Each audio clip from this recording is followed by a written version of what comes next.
પાંજરાપોળનું tractor આવ્યું છે.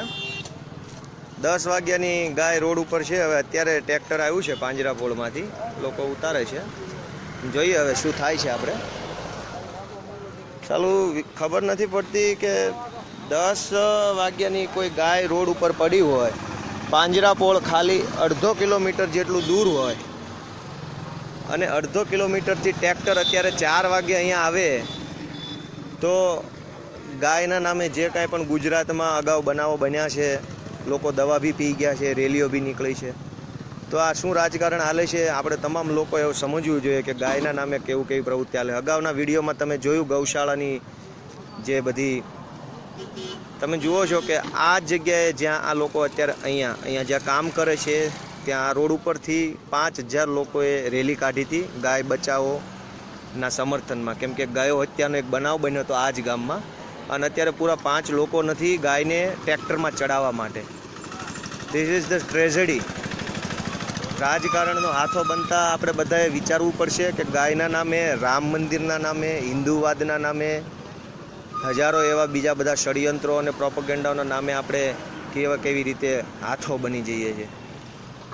પૂરા 20, 10, 15 લોકો પણ નથી ગાયને ટ્રેક્ટરમાં. આ ટ્રેક્ટર છે, ટ્રેક્ટરમાં ચડાવવા માટે પૂરા 10 લોકો છે નહીં અહીંયા અવેલેબલ, અને 5000ની રેલી કાઢી હતી. આખી રેલીનું લીડરશિપ આ લખ્યું ને, ખોડા ઢોળ પાંજરાપોળ ધંધુકા. આ ધંધુકા ખોડા ઢોળ પાંજરાપોળના એક બાપુ છે, કોઈ બાવો છે દાઢીવાળો, એ બાવાએ આગેવાની લીધી હતી. અને બાવાની આગેવાનીમાં આ બધા લોકો ગૌ હત્યા, ગૌ બચાવો, ગાયને રાષ્ટ્રમાતા ઘોષિત કરો, ગાયનું આમ કરી નાખો, ગાયનું તેમ કરી નાખો, એવી રેલી કાઢી હતી. અને આપણે જોઈએ છીએ કે આ ગાય 10 વાગ્યાની રોડ ઉપર પડી છે. 1 કિલોમીટરના ડિસ્ટન્સથી પાંજરાપોળવાળા અહીંયા આવી નથી શકતા. ઠીક છે, હવે એક્ટિવલી થોડું ઘણું બધાને દમદાટી જે કંઈ પણ સામદામ દંડ વ્યક્તિ કરી શકાય કર્યું છે, તો આટલું થયું છે. અલ્ટિમેટલી મારું કહેવાનું એ છે કે એઝ અ હ્યુમન બિઈંગ, એક માણસ જાત તરીકે મને એક પશુ પ્રત્યે લાગણી છે, એક મૂંગા ઢોર પ્રત્યે મને ફિલિંગ છે. એ ગાય હોય કે ગધેડો હોય એનાથી કોઈ ફરક નથી પડતો. એટલે ગાય માતા છે કે પિતા છે કે શું છે એનાથી કોઈ નિસ્બત નથી. એક ઢોર છે, આપણી ફરજ છે કે એને આપણે માણસ તરીકે કંઈક.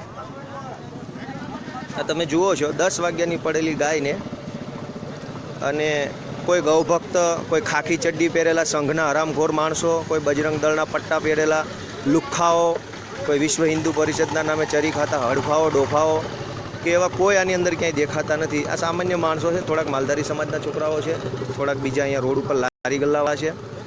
આ બધાએ મહેનત રહે છે 10 વાગ્યાની ગાય પડેલી. એટલે જે બી લોકો હિન્દુ ને ફલાણું કૂટલું લો, ફરીથી ગાયને નીચે પાડી છે. હવે આ તમે જોઈ શકો છો કે આની હાલત શું છે. એક પશુની આરે જે વેદના થાય ને એનું દુઃખ છે. ગાય છે કે ગધેડું છે એનાથી દુઃખની વાત નથી.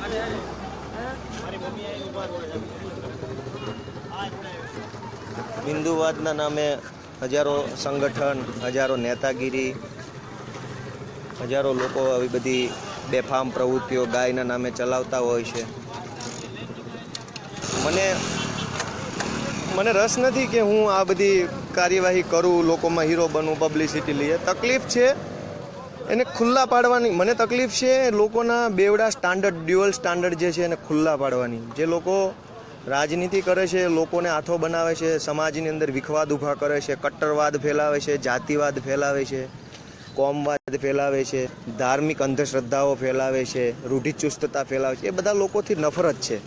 અને આ એમાંનો એક કિસ્સો છે. એટલે મને ખાસ આક્રોશ છે. આપણે ગૌશાળાની અંદર જોયું કે ગૌશાળા પાસે 1000 જેટલી ગાયો છે, પણ એ કંઈ ડૉક્ટર છે નહીં. 1000 ગાયો વચ્ચે એક પણ ડૉક્ટર નહીં. જ્યારે તમારે ચેરિટી કરવી હોય ગૌશાળામાં તો તમારી પાસે 100 જણ અવેલેબલ હોય, તમે ગમે ત્યાં ચેરિટી કરી શકો. જ્યારે તમારે એક ડૉક્ટરની જરૂર છે તો ત્યાં ડૉક્ટર નથી. તમે જુઓ છો પૂરા 20 જણા નથી અહીંયા ગાયને હેલ્પ કરવા માટે. પૂરા 20 જણા નથી. મને હજુ પણ દુઃખ એ વાતનું છે કે આ રોડ ઉપરથી, આ જગ્યાએથી પૂરા 5000 લોકોએ રેલી કાઢી હતી, ગાય બચાવો, ગાયને રાષ્ટ્રમાતા ઘોષિત કરો વગેરે વગેરે નારા સાથે. અને એની આગેવાની આ જે પાંજરાપોળ છે એ પાંજરાપોળની અંદર એક બાવો રહે છે એણે લીધી હતી. હવે ફરીથી ગાયને ચડાવે છે ઉપર. ચલો હવે ગાય ઉપર ચડી ગઈ છે. રાજકારણનો હાથો ન બનીએ. ફરી એક વખત હું આપ તમામને જેને રિક્વેસ્ટ કરું છું કે આ વિડીયો મારા ગૌ હત્યાના લગતા જે ગાયનું છે શેર કરજો.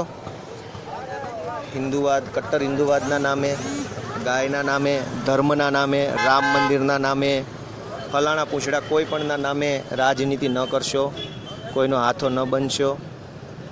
જ્યાં સુધી તમારો વોટ ઈવીએમની અંદર નથી પડ્યો ત્યાં સુધી તમારી બધી વસ્તુનું ઇમ્પોર્ટન્સ છે. તમારા હિન્દુત્વનું, તમારા રામ મંદિરનું, તમારી ગાયનું, તમારા ઇસ્લામ ધર્મનું, તમારા મોહમ્મદ પૈગંબર સાહેબનું, તમારા ઈસુ ખ્રિસ્તનું, તમારા ધર્મ પુસ્તકોનું, તમામનું વેલ્યુ ત્યાં સુધી છે જ્યાં સુધી તમે તમારી જ્ઞાતિના કે તમારા ધર્મના ઉમેદવારને વોટ નથી આપ્યો. જેવો તમે વોટ આપી દો છો પછી તમારું ધાર્મિક પુસ્તક, તમારો ધર્મ, તમારા મૌલા, તમારા પૂજારી, તમારા પંડિત, તમારી ગાય એ કોઈનું કોઈ ઇમ્પોર્ટન્સ નથી. So let's be a awaked citizen of Gujarat. જાગૃત નાગરિક બનીએ, જાગૃતિ ફેલાવીએ, અંધશ્રદ્ધા, જાતિવાદ, કોમવાદ દૂર કરીએ અને આ પ્રવૃત્તિઓનો હાથો ન બનીએ. Once again I would like to say કે અહીંથી આ ગાય સવારના 10 વાગ્યાની અહીંયા રોડ ઉપર પડી છે. અત્યારે 4 વાગે એનો નિકાલ આવે છે. આ ધંધુકા પાંજરાપોળ જે છે અહીંથી પૂરા 1 કિલોમીટરના ડિસ્ટન્સ પર છે, પણ 4-5 કલાકથી કોઈ પણ એણે તકેદારી લીધી નથી. બીજું અહીંયા કોઈ ઢોર ડૉક્ટર અવેલેબલ નથી એવડા મોટા તાલુકામાં. બીજું અહીંયા કોઈ હિન્દુત્વના સંઘના કે કોઈ પણ પ્રકારના કોઈ સંઘ સ્વયંસેવકો ઉપલબ્ધ નથી. સામાન્ય માણસો હેલ્પ કરે છે. This all is too bullshit and too damn. હવે પરિસ્થિતિ સુધારવા માટે આપણે સક્રિય